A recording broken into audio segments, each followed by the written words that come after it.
서울의 한 시사 주간지. 오늘도 이곳엔 사회 부조리를 고발하는 기자 주진우가 있다.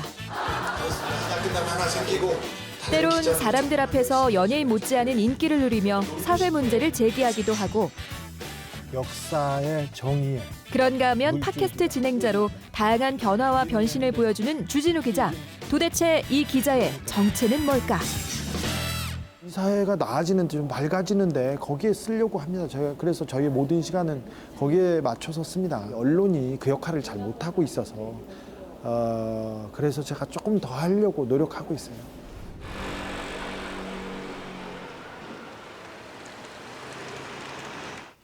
시사 주간지의 마감날.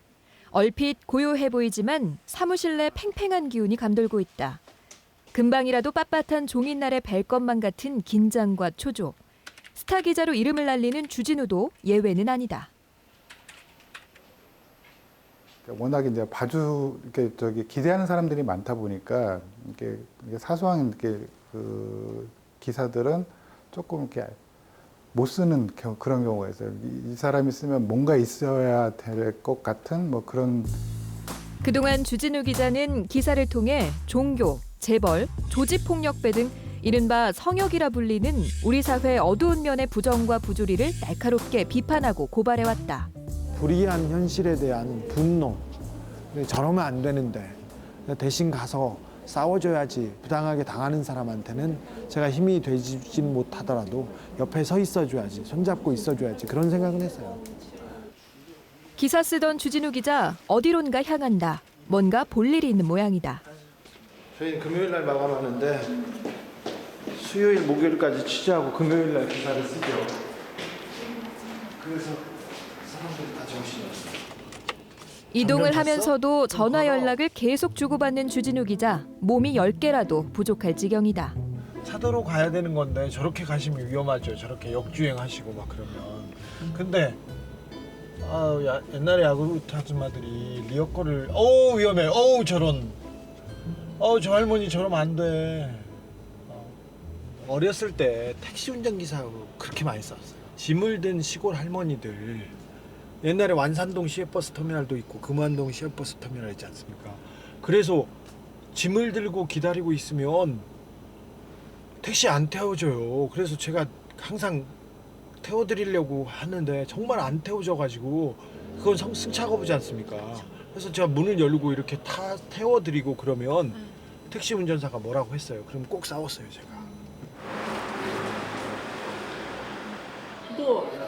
우연히 고향 선배를 만난 주진우 기자. 정신없이 바쁜 일상과 딱딱한 기자 생활 속에서도 고향은 늘 아릿한 그리움으로 다가온다. 고향은 전북이었고요. 고창이고요. 바닷가에 있는 90호가 저희 고향입니다.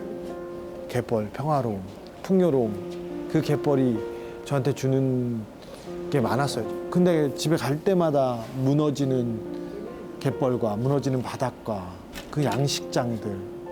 그냥 아무 개발도 하지 말고 그냥 지키기만이라도 했으면 그 얼마나 아름다운 바다인데 얼마나 아름다운 고향인데. 몸이 2개라도 바쁜 마감날. 여길 왜 왔나 했더니 바로 팟캐스트 녹음 때문이다. 주진우 기자는 3년 전부터 주진우의 현대사라는 팟캐스트를 진행해오고 주진우의 있다. 현대사. 주진우 기자를 얘기할 때면 2012년 대한민국을 뜨겁게 만든 인기 팟캐스트 낙곰수를 빼놓을 수 없다. 간이 몇 개가 있는지 궁금할 정도로 해보고 싶을 정도예요. 그럴 정도로 원초적으로 강한 것들에 대해서 도전하고 싶어하는 그런 심리가 강합니다. 낙곰수의 파괴력은 기존의 모든 언론을 뛰어넘는 그 정도의 수준이었는데 그렇게 영향력을 가지리라고는 아무도 생각하지 못했죠. 한마디 한마디가 어떻게 이슈가 되고 그랬던 언론인데 누구도 몰랐죠. 저도 몰랐습니다. 제동이와 진우의 애국소년단. 대한민국을 위해서 우리가 네. 무엇을 해야 될지 네. 이걸 고민하는 자리를 만들자. 네. 그래서 만들었습니다. 인기 팟캐스트 진행자로서 때론 대중들과 호흡하는 공인으로 활동 반경을 넓히는 주진우 기자. 그런 그도 자신이 쓰는 기사 무게만큼 압박을 느끼기도 한다. 내가 아침에 운동화끈을 매면서 저녁에 들어오지 못할 수도 있겠구나 그런 생각을 했고 굉장히 위협을 많이 받아서 심리적으로도 위축되고 무서웠어요. 그래서 그때마다 생각을 했었는데 만약에 제가 어떤 취재를 하다가 뭔가 잘못되잖아요. 잘못되면 뭐 그럴 수도 있어요. 근데 그게 우리 시대가 이 정도다는 단면이 될 거예요. 그걸로 뭐 생각해요.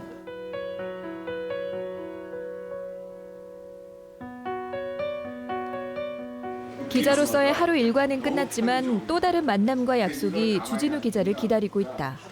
관객들의 요청에도 불구하고 자본 논리에 의해 상영관을 확보하지 못한 한 국내 영화를 지지하고 응원하기 위해 영화인들과 함께한 자리다.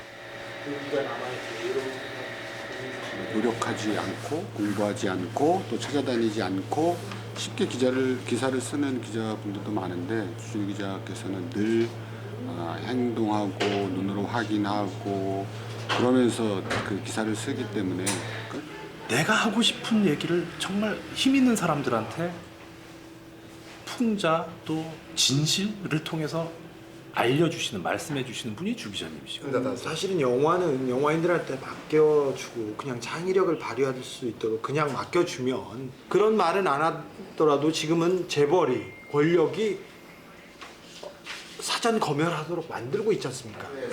주진우 기자가 바쁜 틈을 쪼개 이런 모임에 참여하는 데는 그 이유가 있다. 좋은 작품을 만들었어요. 그러면 사람들이 관객들이 평가해야 되는데 일단 힘 있는 사람들, 돈 있는 사람들의 의도대로 거기에 입맛에 맞춘 작품만 틀어준다.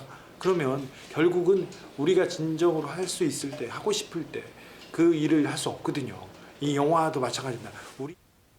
우리 사회에서 일어나는 불합리한 문제들을 외면할 수 없는 이유는 그것이 바로 우리 자신의 문제이기 때문이다. 자신이 갖고 있는 긍정적인 영향력을 우리 사회가 좀 더 건전하고 밝아지는 데 사용하고 싶은 바람. 그것은 기자이자 사회 한 구성원으로서 그의 또 다른 꿈이다. 저 기자 참 기자다웠다. 저 기자 참 멋있었네. 이런 얘기 듣고 싶어요. 좀 큰 소망인데 그랬습니다. 그래서 제가 기자의 본업에서 벗어나지 않으려고 하고 그리고 기자 생활을 하면서 조금 더 열심히 해서 그 역할을 기자의 역할을 본연의 역할을 좀 하려고 합니다. 그 소리를 들었으면 저는 후회 없겠어요. 다양한 이름과 활동 속에서도 기자 본연의 정신을 잃지 않으려는 주진우 기자. 그가 들려주는 우리 시대의 아픔과 고민들. 이제 우리가 함께 생각해 볼 때가 아닐까.